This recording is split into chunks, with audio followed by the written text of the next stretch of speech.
irmãos e irmãs, bom dia. Gui, foi você que fez a arte do Wilson, né? Então, o Gui fez uma arte muito bonita. Aí foi enviada a arte para a equipe pastoral. Aí meu dedo coçando para botar no Facebook e eu fui ameaçado com fogo santo pelo Thiago Guerra, se eu colocasse no Facebook a arte, né? E a arte não veio hoje, mas tudo bem. Amanhã já deve estar, hoje ainda deve estar nas redes sociais aí. O Wilson é imperdível, ok? Ele publicou um livro sobre depressão, que já se tornou um best-seller aqui entre os evangélicos do país. Eu imagino que ele deve trazer cópias para vender aqui no domingo que vem. Vale muito a pena que eles puderem estar conosco aqui no próximo domingo, ouvindo o seu servo pregando aqui para a gente. Nosso texto é longo e difícil.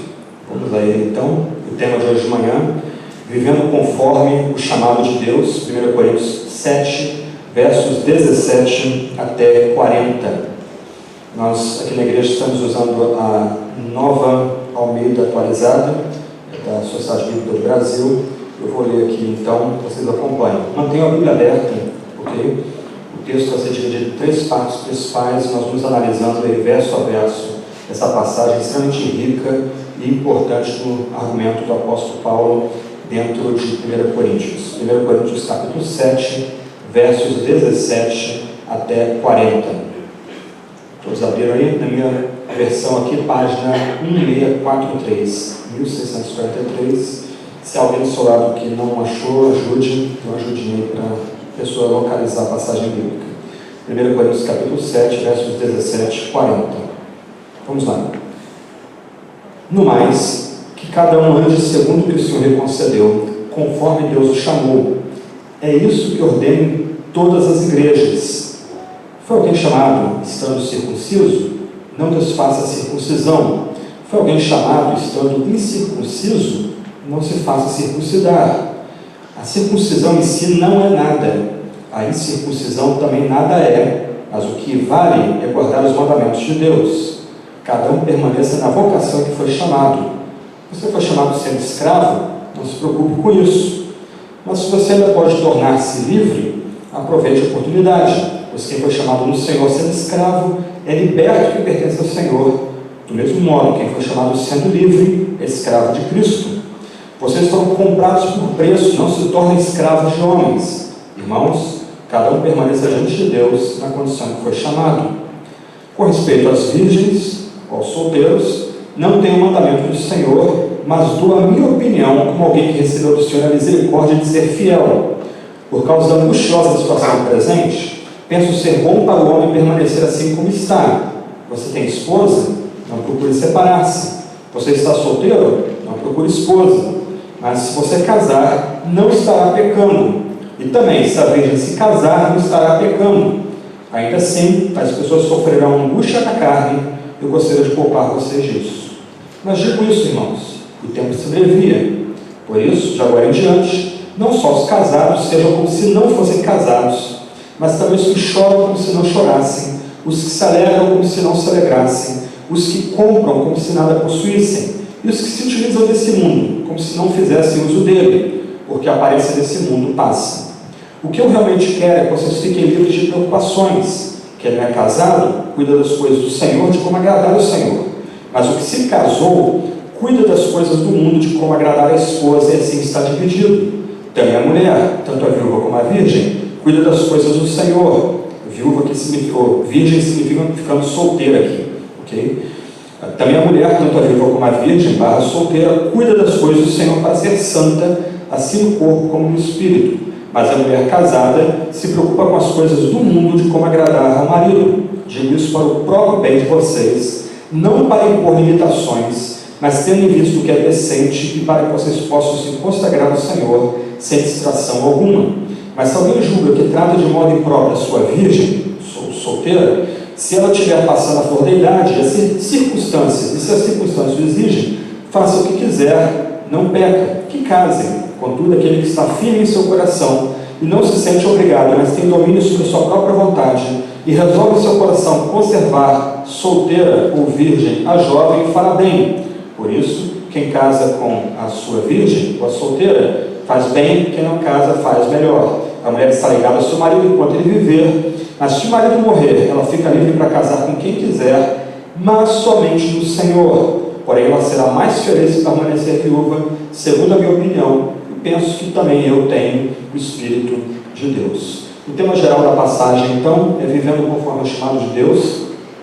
Somente para a gente colocar aqui esse longo texto em contexto, nos primeiros 4 capítulos, Paulo trata de uma série de problemas doutrinais que a igreja de Corinto enfrenta, divisões, uma visão empobrecida de quem é Cristo, da sua obra salvadora.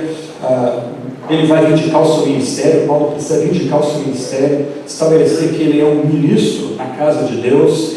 E no capítulo 5, Paulo começa a tratar de questões práticas que estão levando problemas ou criando problemas dentro da igreja.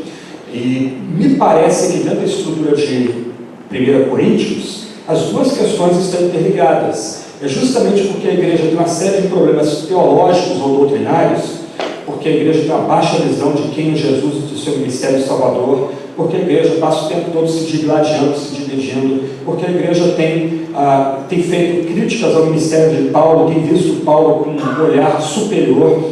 Justamente por causa desses problemas, agora a igreja é assolada pela série de problemas práticos.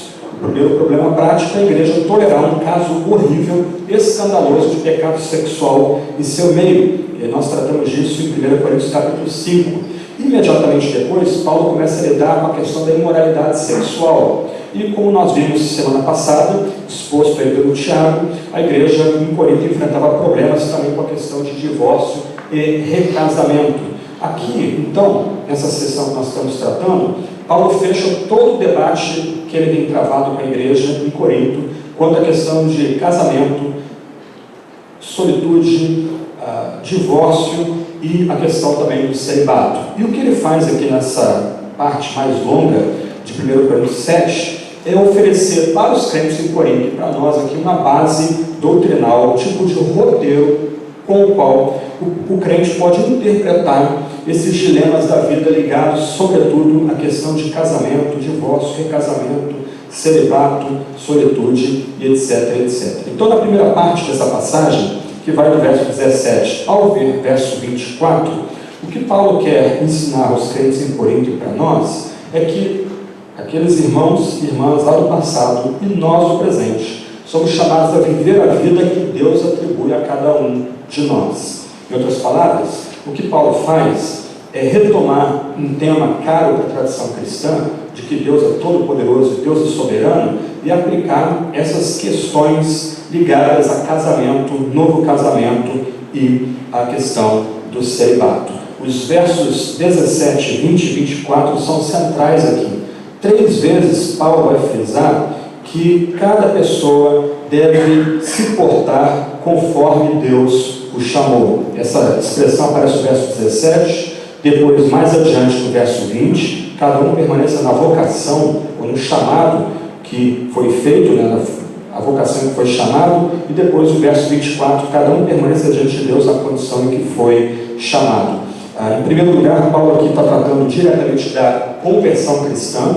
A ideia do chamado aqui remete a gente àquela obra do Espírito que nos convence do pecado, que dá quebrantamento para a gente, que suscita fé na gente, que leva-nos a descansar em Cristo Jesus, o único Salvador, aquele que é loucura para os que se perdem e sabedoria para aqueles que são salvos. Então, o chamado aqui que Paulo tem em vista é a conversão cristã.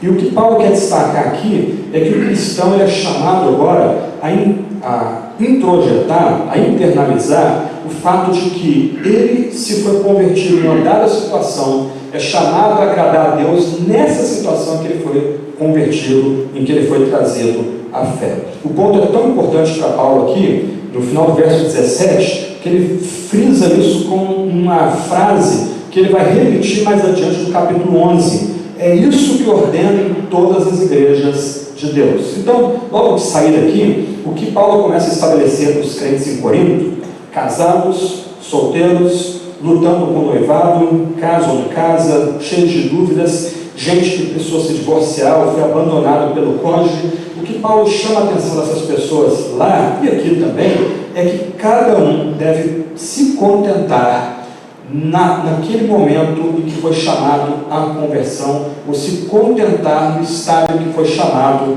à conversão.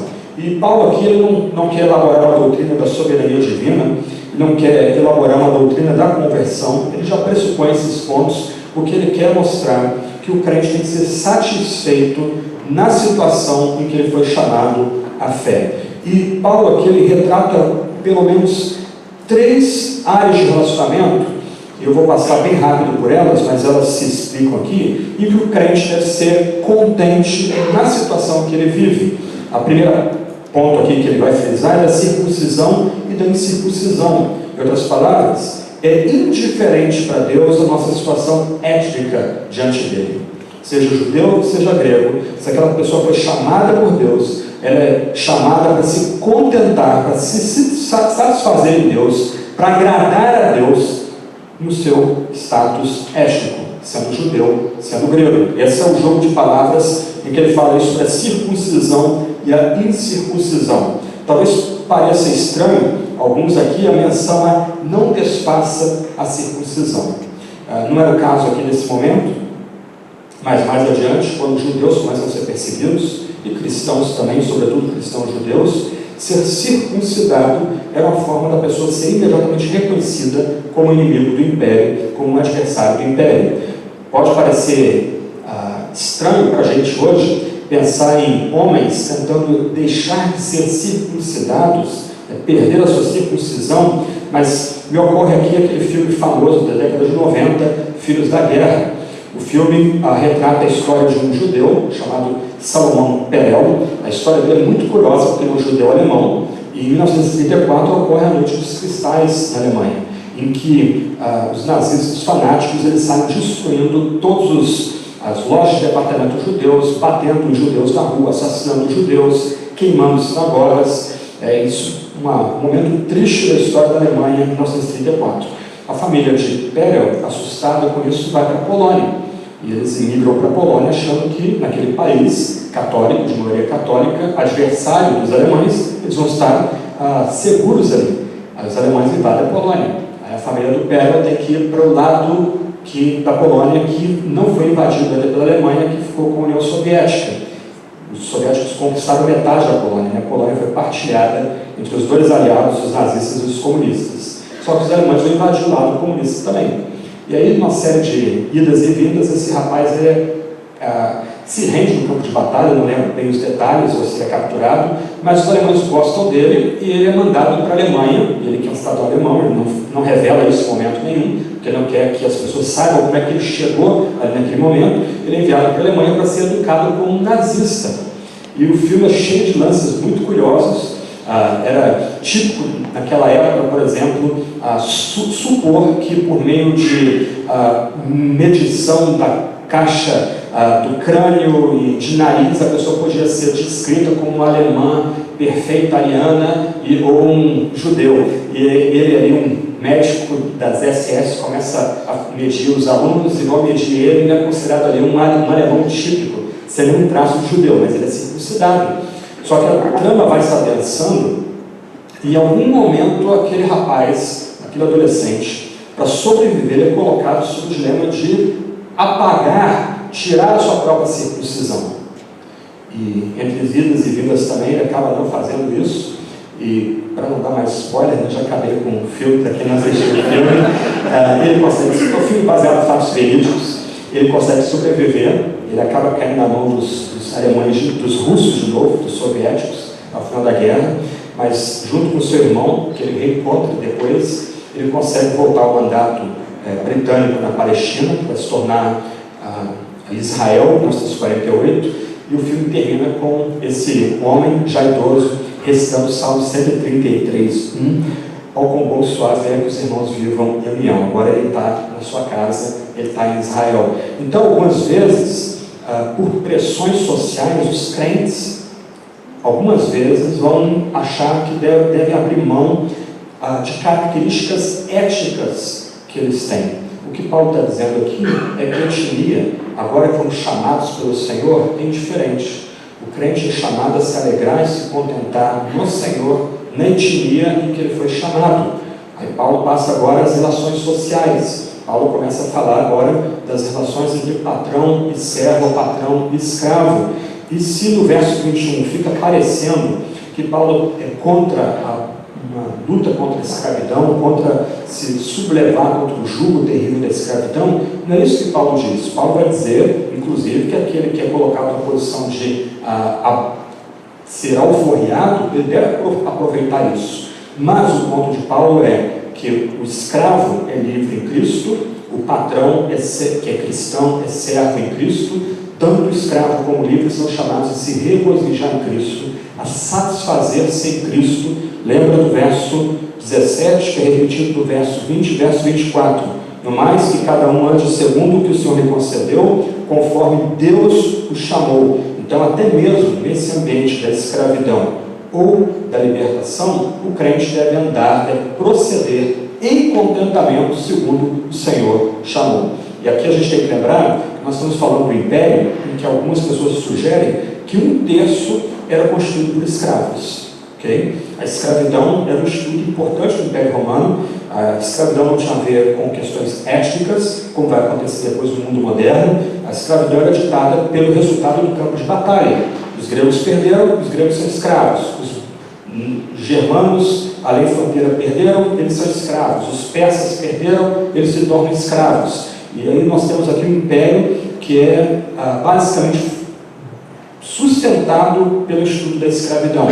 Paulo está lembrando aqui para cristãos que eram escravos: permaneçam no seu chamado, contentem-se no seu chamado, fiquem firmes no seu chamado. E Paulo também trabalha, principalmente na parte anterior, versos 1 a 16, depois capítulo 7, versos 18 a 23, depois 25 a 38, com a questão conjugal. Seja casado, seja solteiro, permaneça no estado em que você foi chamado. Agrade o Senhor no estado em que você foi chamado. Em outras palavras, o que Paulo está tentando destacar para os crentes em Corinto e para nós aqui é: independente do estado em que a gente esteja, independente do lugar em que nascemos, independente do trabalho que a gente desempenha, independente do nosso estado civil, nós somos chamados a agradar a Deus e obedecer aos mandamentos do Senhor. O texto aqui frisa que nós somos chamados aqui a pertencer ao Senhor, sejam circuncidados ou incircuncidados, gentios ou judeus, sejam escravos ou livres, casados ou solteiros. O que vale, verso 19, é guardar os mandamentos de Deus. E aqui não custa frisar, Paulo tem em mente aqui a lei do Sinai. A lei não foi abolida, quando o texto diz em Romanos 10 que o fim da lei é Cristo. O texto está dizendo que a lei foi abolida por Cristo, mas Cristo é o clímax, é o ápice da lei. Então os mandamentos de Deus, os mandamentos éticos de Deus permanecem. Nós somos chamados a agradar a Deus na situação que vivemos, no lugar em que fomos chamados, e agradamos a Deus cumprindo os mandamentos dele. Lutero tem uma frase que basicamente resume o que Paulo está dizendo, versos 20 até 22. Ele vai dizer no seu livro A Liberdade do Homem Cristão: um cristão é um senhor perfeitamente livre de todos, não sujeito a ninguém. Um cristão é um servo perfeitamente obrigado a todos, sujeito a todos. Em outras palavras, nessas 3 áreas importantes da nossa Constituição, o lugar em que nós nascemos, o nosso status social e o nosso status civil de relacionamento, nós somos chamados a agradar a Deus, a permanecer agradando a Deus, a obedecer aos mandamentos que Deus mesmo coloca sobre a gente. Ainda sobre a questão de casamentos mistos, que foi tratado semana passada, versos 1 até 16, Paulo aplica também esse ponto aos casamentos mistos. Lembra? O Tiago expôs semana passada, ainda que rapidamente, mas ele cobriu o ponto aí. Se uma mulher crente é casada com um marido não crente, ela deve permanecer nesse estado.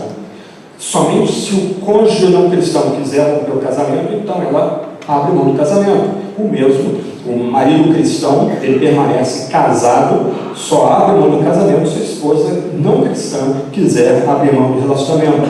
O ponto todo se aplica também nessas relações. Em outras palavras, o cônjuge cristão, casado com a sua contraparte não cristã, se depender dele, permanece casado e busca contentamento no Senhor nessa situação e busca obedecer os mandamentos do Senhor nessa situação. Em outras palavras, para nós sermos cristãos, não é necessário a mudança de status étnico, social ou conjugal.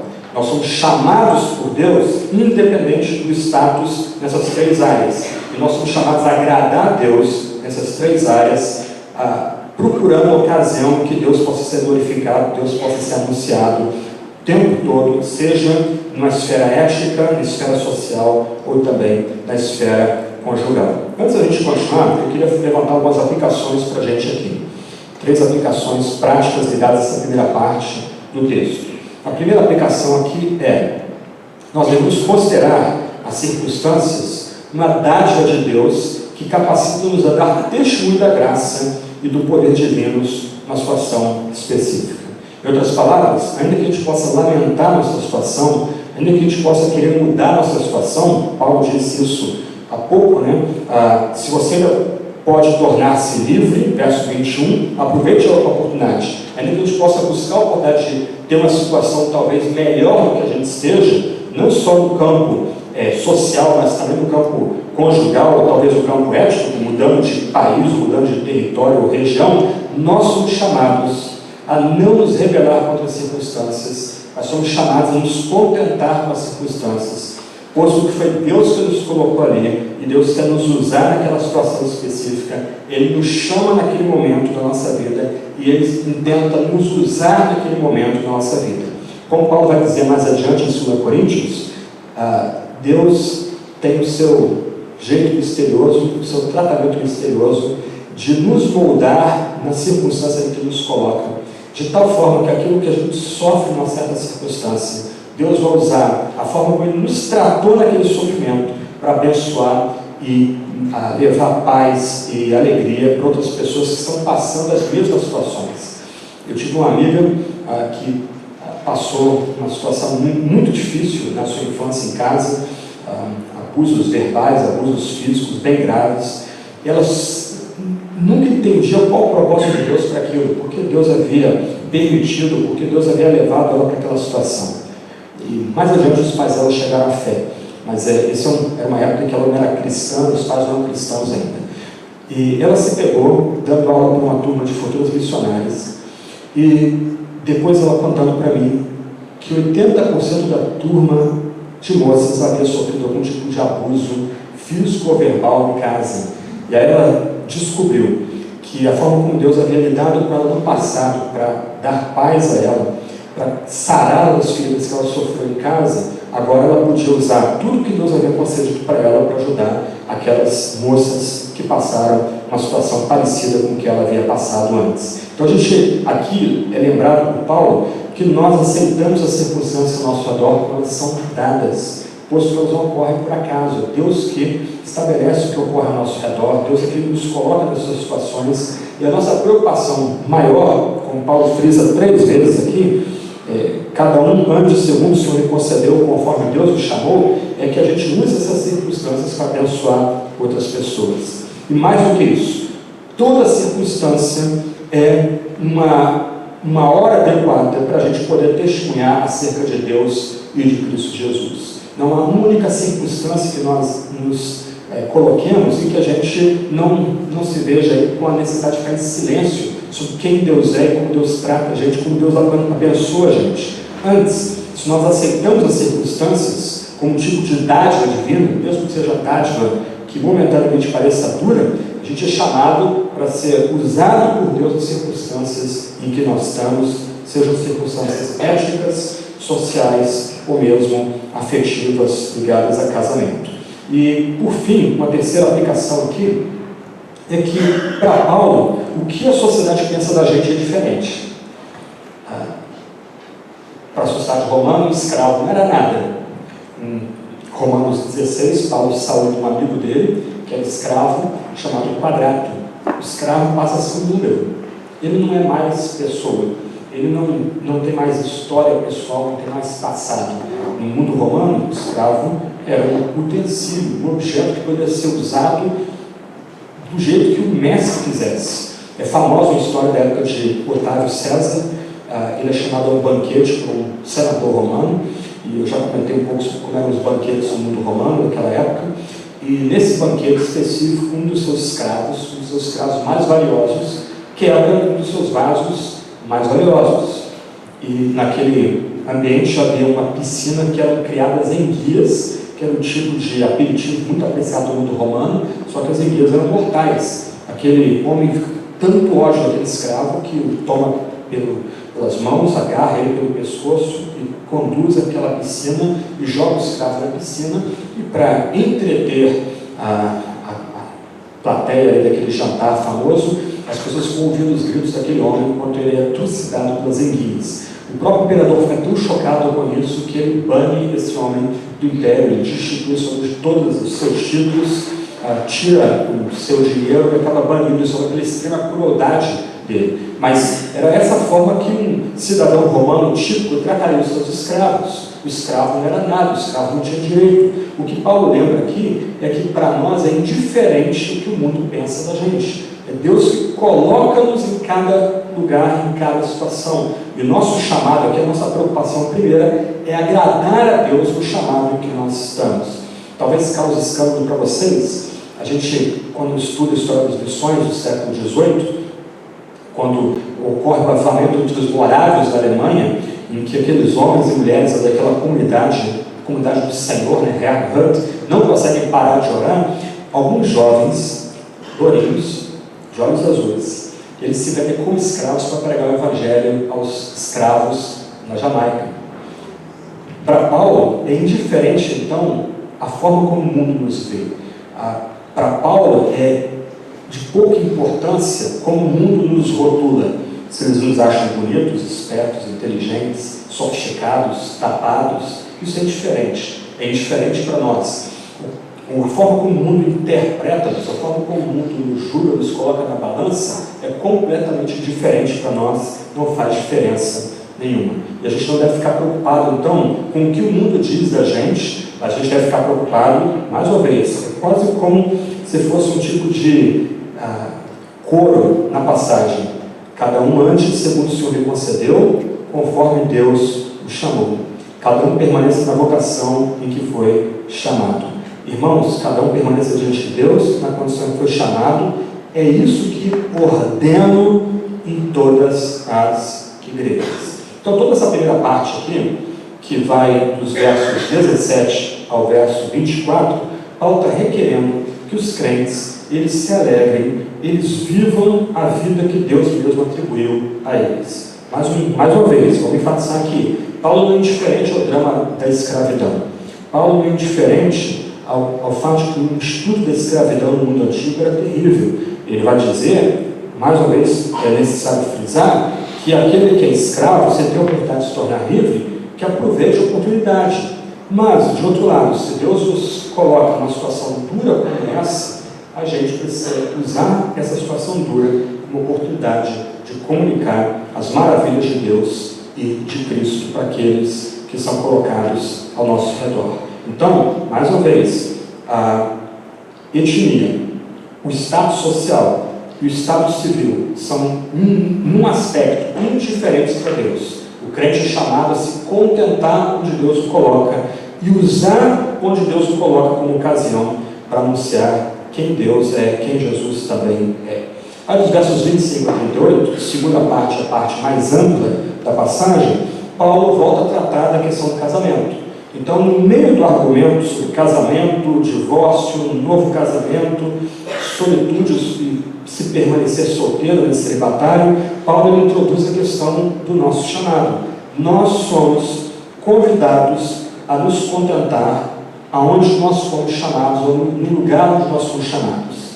Mas isso não impede a gente de voltar a refletir sobre questões importantes da vida, sobretudo familiar ou afetivo. Então, dos versos 25 a 38, Paulo começa a tratar das vantagens de permanecer solteiro. Isso é um ponto interessante aqui. Talvez por causa da nossa sociedade hipersexualizada, pensa-se que ser solteiro é um fardo e que o status de casamento é um status muito mais elevado do que permanecer em celibato, permanecer solteiro. Mas Paulo aqui vai subverter as convenções.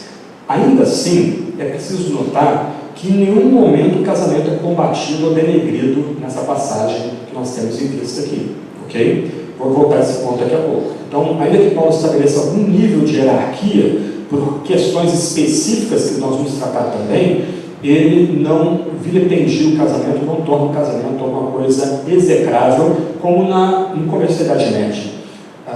Alguns cristãos, mesmo párocos, mesmo clérigos do século IV, do século V depois de Cristo, eles começaram a entender que o casamento era alguma coisa que deveria ser desprezada. Não é esse o caso de Paulo aqui, muito ao contrário. Então, Paulo começa falando aqui que ele vai dar a sua opinião, ok? Com respeito às virgens, não tem um mandamento, mas dou a minha opinião. Então, algumas pessoas vão dizer que essa sessão aqui não seria talvez inspirada, ou não seria uma sessão tão importante quanto as demais. Ele engana. O que Paulo quer dizer aqui com essa expressão é o seguinte: olha, vocês me fizeram algumas perguntas, que nós não sabemos quais são, ok? Foram perdidas essas perguntas. Então, Paulo está dizendo, vocês me fizeram algumas perguntas, e nesse caso específico aqui, o nosso Senhor Jesus Cristo não disse nada. E vocês podem depois olhar os 4 evangelhos, vocês não vão ver nenhuma indicação, nenhum mandato de Jesus quanto ao assunto que está em vista aqui. Isto é, o jovem ele deve se casar ou permanecer solteiro. Qual estado é melhor? Qual estado é superior? Jesus não fala nada sobre isso. Então, Paulo vai dizer o seguinte: olha, com respeito aos que estão solteiros, na nossa versão tradicional aqui, as virgens, não há uma ordem do Senhor. O Senhor Jesus não deixou nenhum mandamento enquanto vivo, mas eu dou minha opinião.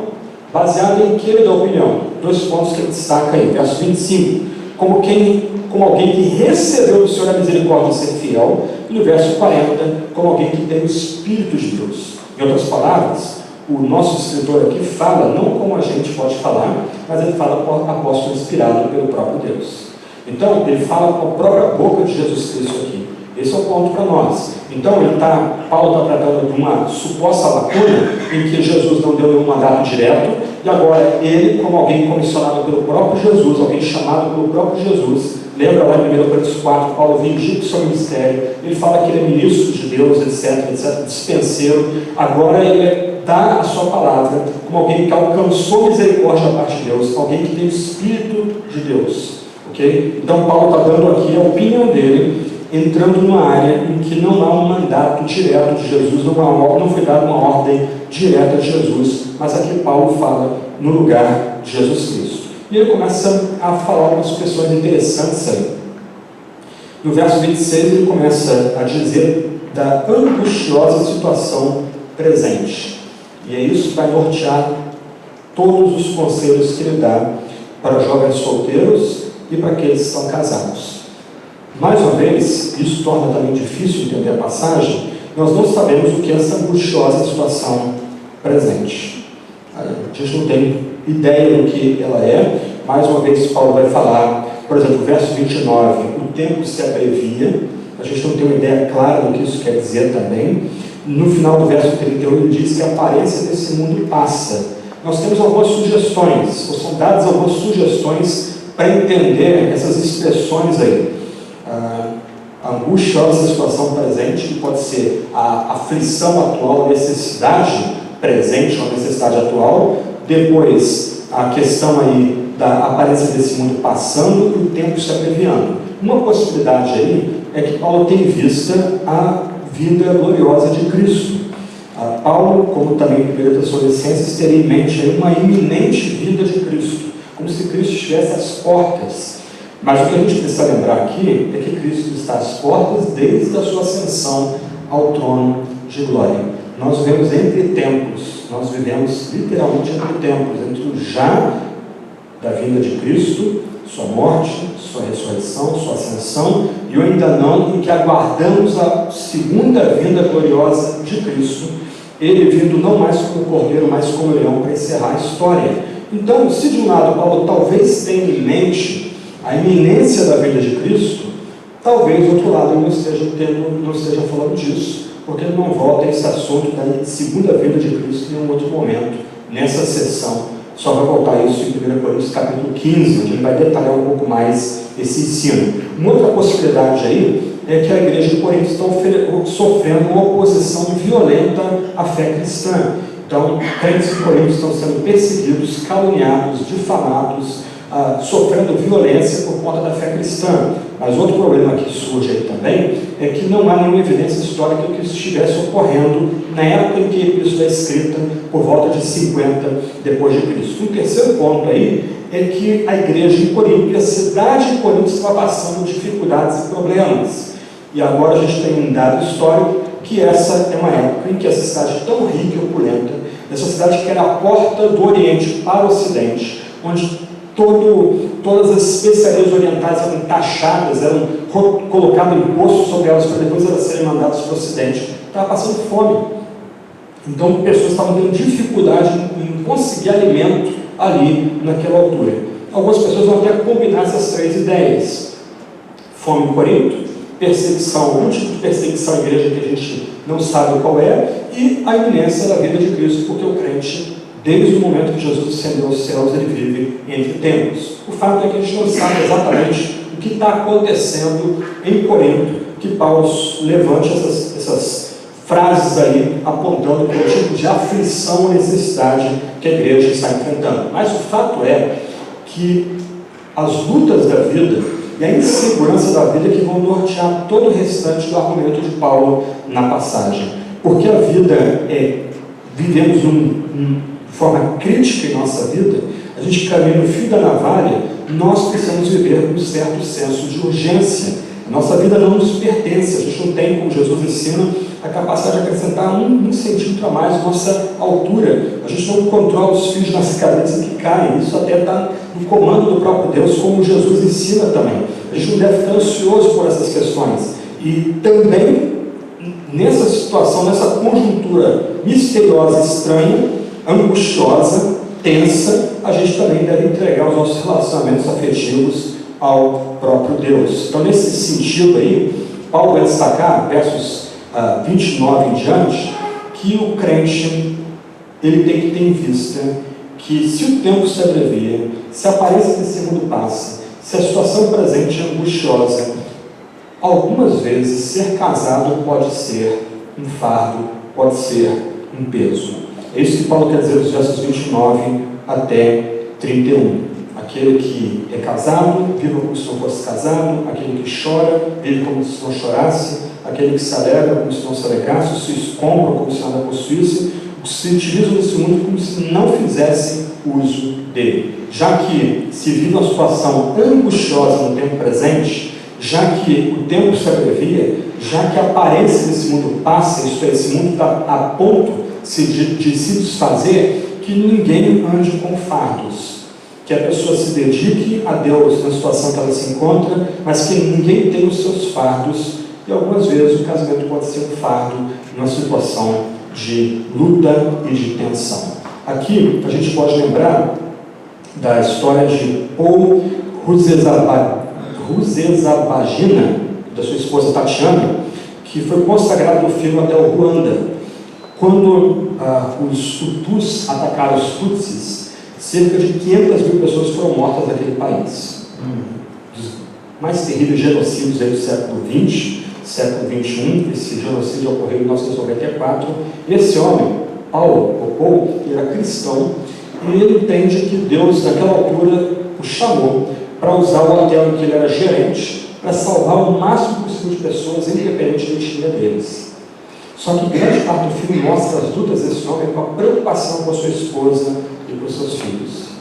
Porque ele é casado, ele não só tem que cuidar daqueles que Deus colocou sob sua responsabilidade, pelo menos 1.000 a 1.500 pessoas negras e brancas que ele acaba salvando no seu hotel, mas o tempo todo ele tem que ficar preocupado com a sua esposa, com os seus filhos, e também lidando com as pressões e demandas da sua esposa, dos seus filhos. Um dilema é, em algum momento do filme lá, que é baseado em fatos verídicos, o que é mais importante? Salvar a família, que ele poderia fazer isso, sem muitos dramas, ele e a esposa, os filhos subirem em Ruanda e chegar, se me falha a memória, em Tanzânia, ou ele tem que lidar com a responsabilidade, o fardo de ter que salvar 1.000, 1.500, 2.000 pessoas, algumas delas ali, vizinhos chatos, gente que não ia com a cara deles, mas que agora são um peso para ele. Ele tem que lidar com aquelas pessoas, ele vê aquelas pessoas com responsabilidade. O que Paulo lembra, então, aqui, o apóstolo, é que muitas vezes, em momentos de perseguição e violência, ser casado vai ser um fardo. Esse é o ponto de Paulo. Lembra, mais uma vez, a gente pode supor a situação que a igreja de Corinto está vivendo aqui, mas não é uma situação fácil. Ainda que Paulo não volte a essa situação no restante da sua epístola, ele vai dizer que é uma situação presente de aflição, de angústia, de necessidade. Ele vai dizer que tempo se abrevia, ele vai dizer que esse mundo, a aparência desse mundo passa. Então, nesse contexto, num contexto de perseguição, lembra do profeta Jeremias? Às vésperas de Jerusalém ser destruída, ele é chamado para ser solteiro e para ser um profeta que vai viver só para Deus e não construir família. Então, numa situação dessa, Paulo vai fazer um tipo de hierarquia aqui. Em situações de tensão, de violência, de perseguição, algumas vezes é mais vantajoso permanecer solteiro do que se casar. Paulo vai detalhar isso nos versos 32 e 33 dessa passagem. Ele vai desenvolver o ponto nesses versos aí. O que ele quer, verso 32, é que os crentes em Corinto fiquem livres de preocupação. Que ele não é casado, cuida das coisas do Senhor, de como agradar o Senhor, mas o que casou cuida das coisas do mundo. E aí entenda, ok? O mundo aqui não é um sistema pecaminoso como a gente aprende em João, ok? O mundo aqui tem outro significado. O mundo aqui é a criação de Deus. Então aqueles que se casam, eles vão tentar se dedicar ao Senhor, vão lutar para se dedicar ao Senhor, mas de outra forma eles vão ter que se dedicar às coisas seculares, às coisas do dia a dia. Eles vão ter como viver só para Deus e para Cristo mais. Eles vão ter que glorificar a Deus em várias esferas ao mesmo tempo. No verso 34, Paulo estabelece então o benefício do crente permanecer solteiro.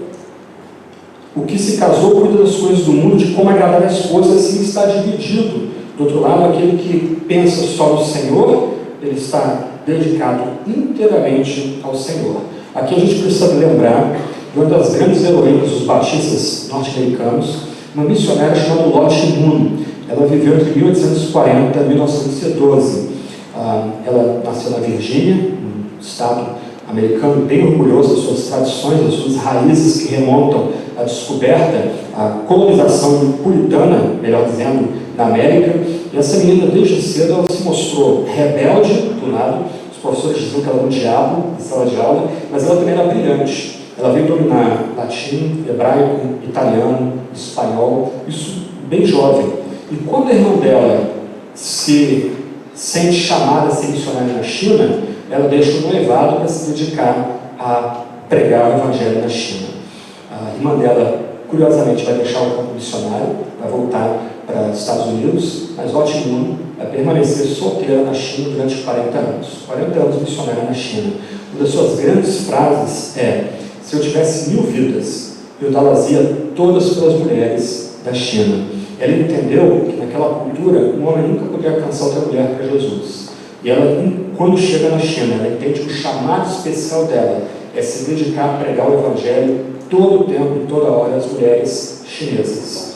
E quando ela morre, os norte-americanos, a Convenção Batista do Sul dos Estados Unidos vai celebrá-la como talvez a sua mais importante missionária falecida no campo em 1912. Então, o que Paulo lembra aqui, em situações angustiantes, em situações de tensão, talvez aquele que não é casado, lembra, aquele que foi chamado sendo casado, permaneça casado, contente-se do Senhor sendo casado. Mas aquele que não é casado pode talvez entender que Deus está levando ele em uma situação diversa, levando-a a se dedicar exclusivamente para Deus e para Cristo, servindo somente a Ele.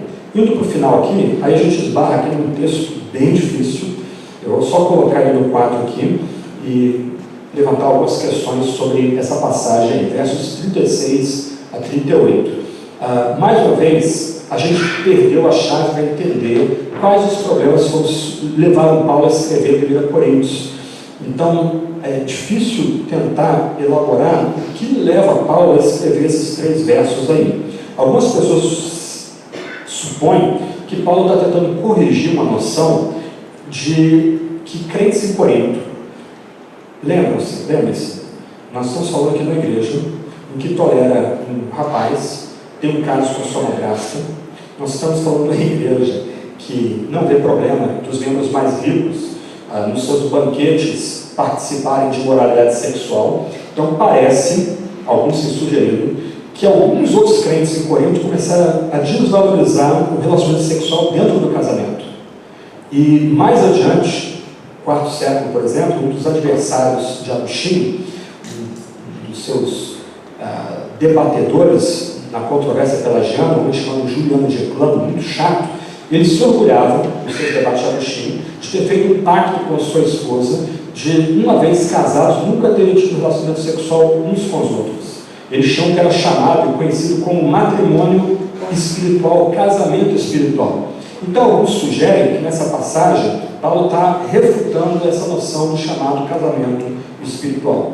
Outros vão sugerir que Paulo está lidando aqui com pais que não permitiam que suas filhas viessem a casar, por causa da situação presente que eles estão vivendo, uma situação de tensão que a gente não faz ideia do que exatamente seja, uma situação que leva-os a crer que o mundo está se desfazendo, está chegando a hora em que o mundo vai se desfazer. Então, alguns pais, por entender que as filhas devem se dedicar ao Senhor, elas não permitiam, esses pais não permitiam que suas filhas se casassem. Você tem que lembrar aqui que o casamento naquela época era basicamente um contrato, que era estabelecido com os meninos na faixa de 13, 14 anos e as meninas com 10, 12 anos. Aí quando ele chegava a 15, 18 anos, então se casava, fazia os casamentos. Quem apoia essa noção aqui é a tradução do Almeida Revista Atualizada, que nós já usamos aqui na igreja. Olha o que diz a tradução da Ara aí. Entretanto, se alguém julga que trata sem decoro a sua filha, estando já a passar a flor da idade, quer dizer, o tempo do casamento, e as circunstâncias o exigem, faça o que quiser, não peca, se case. Então, o que Paulo está dizendo aqui, segundo certa interpretação da passagem, é que os pais não devem criar barreiras para os seus filhos casarem quando começa a chegar ao passar o tempo do casamento. O casamento não é pecaminoso, Paulo não ataca o casamento aqui.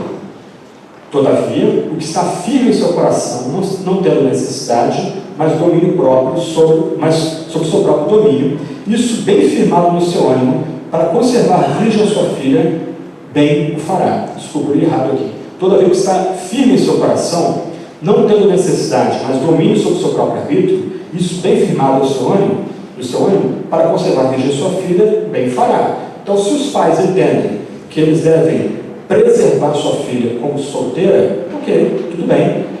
Se tanto estar casado como estar solteiro, pode ser a vontade de Deus. Assim, quem casa sua filha virgem faz bem, quem não a casa faz melhor, dado o tempo presente, como Paulo está descrevendo lá atrás. Okay? Então, segundo certa interpretação, que é dada nessa tradução da Almeida Revista Atualizada, então os pais podem dispor dos seus filhos, no caso da sua filha, e os pais, usando de discernimento e sabedoria, podem estabelecer se a filha deve ser casada por contrato ou deve permanecer solteira, dado as lutas e tensões que a igreja está enfrentando. Mas a tradução não faz muito sentido, porque a ideia de casamento como um contrato entre famílias já estava em desuso nessa época no mundo grego-romano. Ainda era presente no mundo judaico, mas não mais no mundo grego-romano. Agora, no mundo grego-romano, o que começava a aparecer mais é o que se tornou como o nosso meio: dois jovens se apaixonam e eles fazem um contrato de casamento, eles mesmos casam. Então, a nossa tradução e a nova tradução da linguagem de hoje segue nessa direção. Olha como faz a diferença e como é que muda o foco aí. Nova tradução da linguagem de hoje diz: aos que ficaram noivos, mas resolveram não casar mais, eu digo o seguinte: se o rapaz sente que assim não está agindo certo com sua noiva, e acha que sua paixão por ela ainda é muito forte e que devem casar, então que se casem. Não existe pecado nisso. Lembra, isso aqui é no contexto de que aquele que é solteiro se dedica ao Senhor, enquanto aquele que se casa vai se dedicar ao Senhor, mas tem que lidar com as questões do dia a dia, do que Paulo chama de mundo aqui. Não existe pecado em se casar.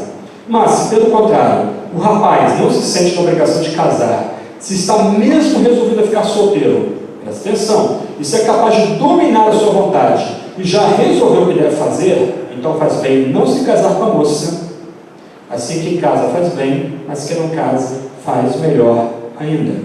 Ele não deve empatar a vida da moça aqui, porque ele não deve ficar enrolando. Se ele chegou ao ponto aí, olha os pontos que Paulo levanta aí. Ele está resolvido a ficar solteiro, é capaz de dominar a sua vontade, resolveu o que deve fazer, então Então ele deve liberar a moça para que ela siga a vida dele. E por que quem não casa faz melhor ainda do que quem casa? Porque na situação de escrita aqui, mais uma vez, que nós não sabemos exatamente qual é, uma situação de tensão, uma situação em que o tempo se abrevia, uma tensão em que a aparência do mundo passa, Paulo entende que aqueles crentes que ainda são solteiros, se entendem que esse é o seu chamado, devem permanecer solteiros. Lembra? Toda a passagem aqui está dentro de um contexto em que cada um deve permanecer como foi chamado.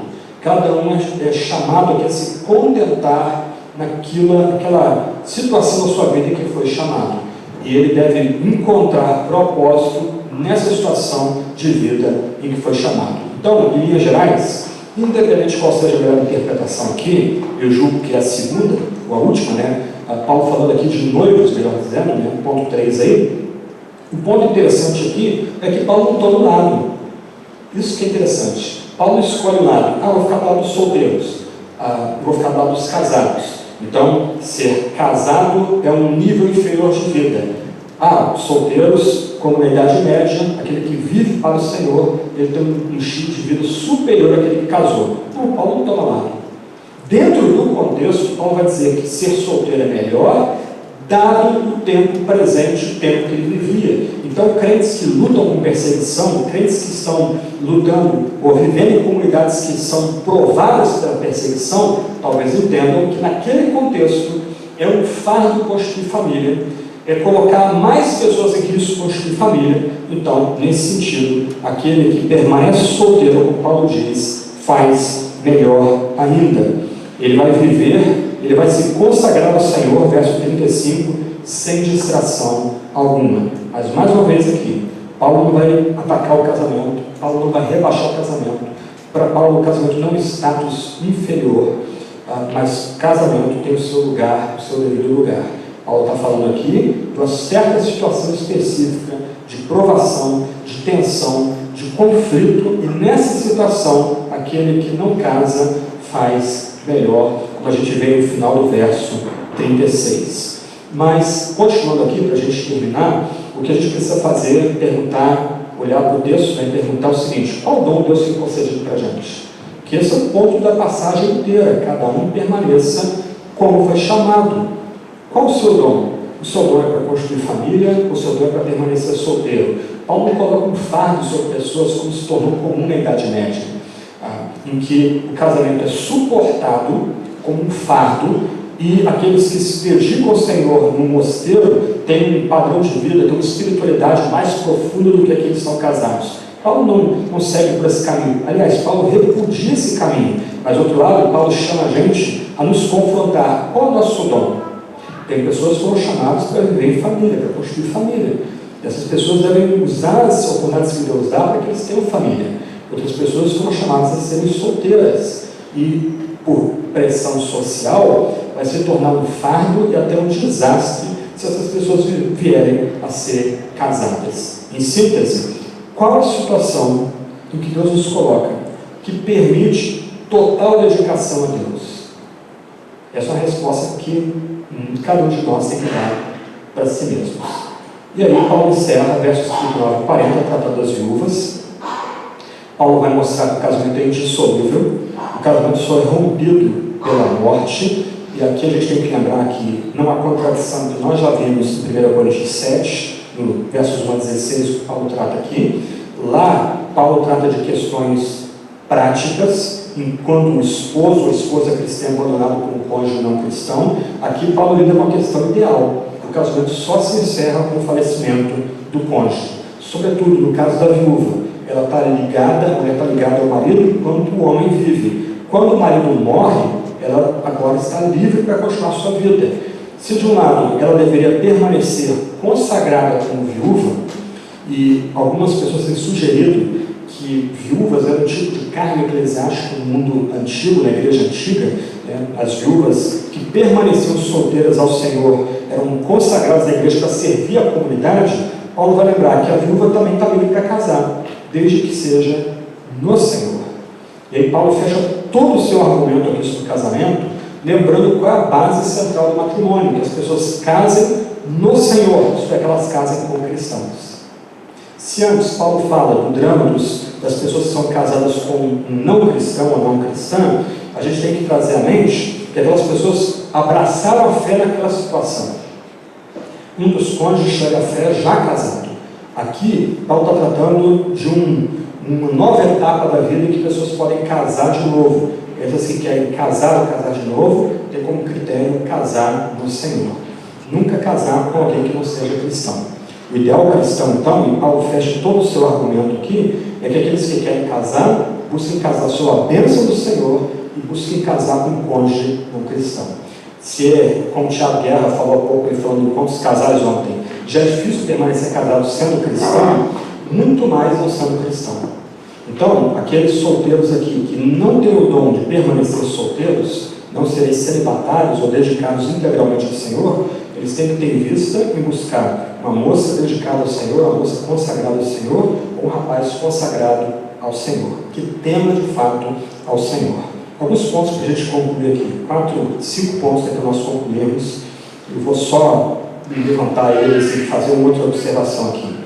Pensando em tudo que nós já vimos até agora, 1 Coríntios 6 e 1 Coríntios 7, primeira pergunta para nós aqui como igreja: nós temos preparado pessoas para o casamento com essas igrejas? Como os puritanos ensinaram no século XVII, ou pelo menos um puritano ensinou no século XVII, o alvo do jovem ou da jovem cristão ou cristã não é casar com quem essa pessoa está momentaneamente apaixonada, mas é casar com alguém que venceu o seu melhor amigo ou sua melhor amiga por resto da vida. Paixão não tem volta. Casamento tem os seus bons e maus momentos. No aconselhamento a gente brinca do problema dos 7 anos de casado e depois dos 14 anos de casado. Isso é invariável, todo mundo passa situações complicadas, mas que o casamento vive de ciclos.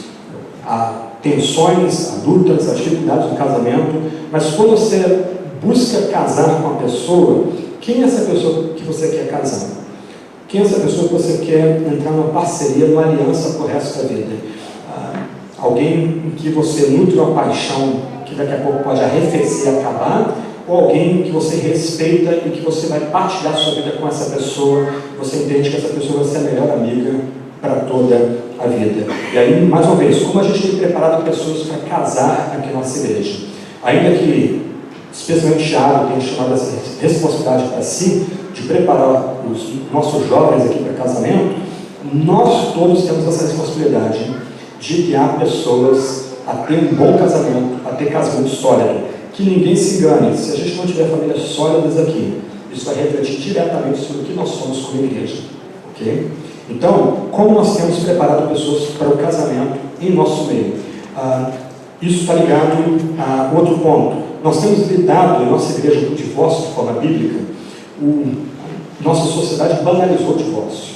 O casamento pode ser cancelado por meses, simplesmente com um papel sendo escrito e enviado para o cartório. Como é que nós lidamos com o casamento no nosso meio? Quando há divórcio, o divórcio é sempre doloroso. Aliás, não custa lembrar das nossas experiências depois de perder um ente querido. O divórcio é a experiência mais dolorosa que uma pessoa passa, com dores e traumas que conseguir a pessoa por resto da vida. Como é que a gente lida com essas pessoas? Como é que a gente lida com as causas desse divórcio? E como nós lidamos com os divorciados no nosso meio? Divorciados não são párias, eles não são pessoas que devem ser jogadas fora ou descartadas. E algumas igrejas, infelizmente, fazem isso, ao mesmo tempo que outras igrejas são completamente diferentes a quem casa ou descasa dentro da comunidade. Mas nós, tendo meditado 1 Coríntios 6 e agora 1 Coríntios 7, como é que a gente lida com divorciados no nosso meio? Nós já vimos razões básicas, bíblicas, para divórcio aqui que justifiquem o divórcio. O caso de um dos cônjuges trair outro cônjuge, o caso de abandono do lar, o cônjuge que é negligente com a sua esposa, o seu marido, um marido abusador, espancador, bêbado. Há razões, e o Novo Testamento nos dá, que justificam o divórcio, até mesmo o recasamento. Mas como é que nós temos lidado com divorciados no nosso meio? Será que nós, ao mesmo tempo que tentamos discernir as razões que levam a pessoa ao divórcio em nosso meio, nós lidamos com ela também com misericórdia, com a devida misericórdia, como a própria Sagrada Escritura nos recomenda? Terceiro ponto aqui: como nós temos lidado com irmãos solteiros em nosso meio? E, gente, aqui é muito legal a gente fazer piada com os solteiros, dizer que eles têm um estado de vida inferior e coisas do gênero, mas, gente, ainda que a gente faça brincadeiras desse gênero, e zoe aqueles que são solteiros do nosso meio, a gente tem que lembrar que ser solteiro tem um dom concedido.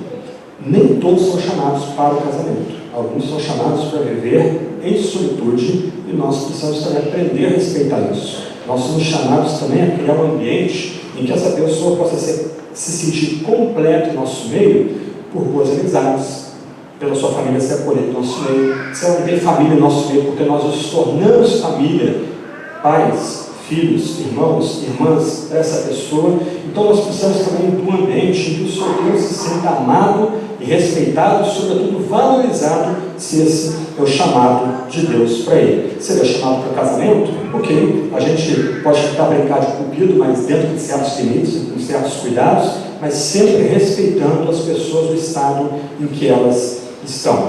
E como a gente tem lidado com aqueles que estão em casamento misto no nosso meio?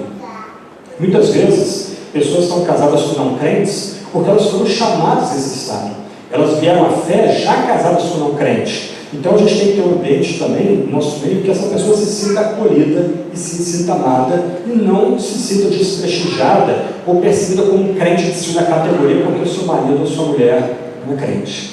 Paulo lembra aqui que aquele que é crente permanece casado com um cônjuge não crente, salvo se o cônjuge não crente quiser romper o casamento.